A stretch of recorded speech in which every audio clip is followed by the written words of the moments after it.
when people talk about Dale Knapp being one of the top researchers in the state, the other one is Dennis Winters. And Dennis is the chief economist for the Department of Workforce Development.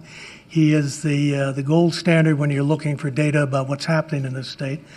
A few years ago, he made a projection in 2014 that we would be 46,000 workers short by 2022. And he had done some other work that I was interested in, we were interested in, related to that flip side I was talking about in terms of what happens to tax bases, et cetera. And so we asked him to take a look at per capita income, and I'm going to turn the program over to Tim.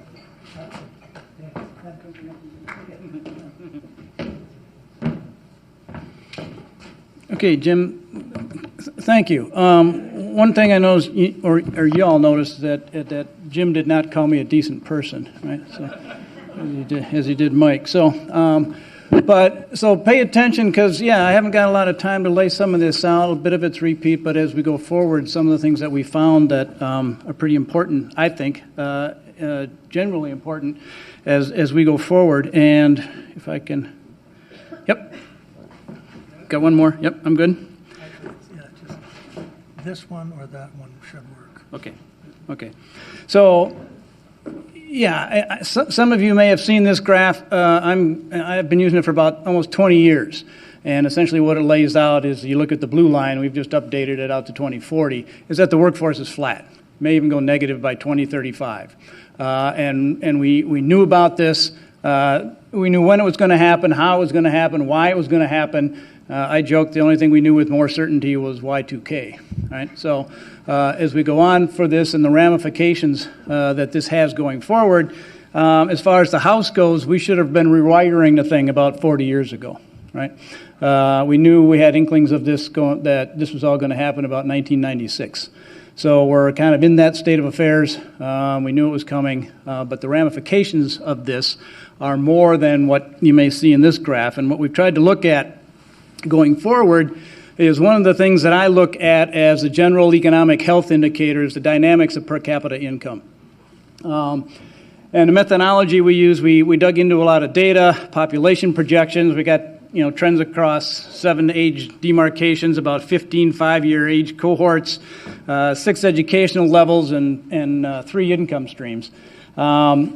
And we're doing it preliminarily. We've got some items we have to release some constraints on. It's just got one more variable combination than I can do in my head. So I will have to do some work on that. If you put all that together, it's thousands. But what we found, basically, on this, right, is looking at per capita income. And the yellow bar, or the orange bars, are what we've seen here since 1991 going forward. And then the blue ones on your far right, is what we're looking at in the future. Distinct difference here.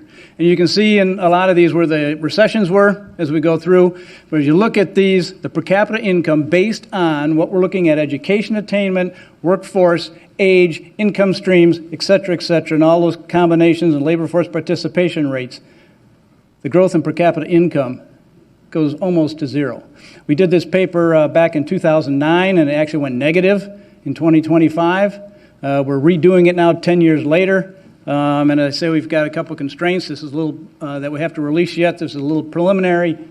It's going to change those numbers by a little bit. So you can see a lot of volatility in here. We tried to put it together then in 5-year combinations to get through some of the business cycles to take that volatility out of it. And the news isn't any better as you compare it, right? So what we've seen in the years previous in the 5-year terms to what we're looking at as we go forward. And most of this, again, is driven by demographics, but a lot of it's driven by the opportunities that we see in the state, what the education levels will be going forward, and what it means going that way. So when we get down to this quickly, what this means, right, these are the things we have to, the constraints we have to release. I just put in there some new population projections that should be coming out the later part of this year or into early 2020. The income by education, we've got some limits we put on that we want to relax, and then the income by category. A lot of this income by categories, we've moved a lot of the baby boomers, right? We're moving from earned income into essentially transfer payments. And one of the things we look at that is essentially flat in real terms going forward. So quickly, the ramifications of this then is we've got all kinds of ideas, things we can do, how do we do this, but government services burden, essentially what's your tax burden going to be? If nationally we've got some $3 trillion of infrastructure investments we're supposed to make, right? And you boil that down even just to Wisconsin, to maintain, to fix, to create new stuff, where is the money going to come from on public services going for just tax infrastructure or road infrastructure, broadband? Then you look at schools, you look at healthcare systems.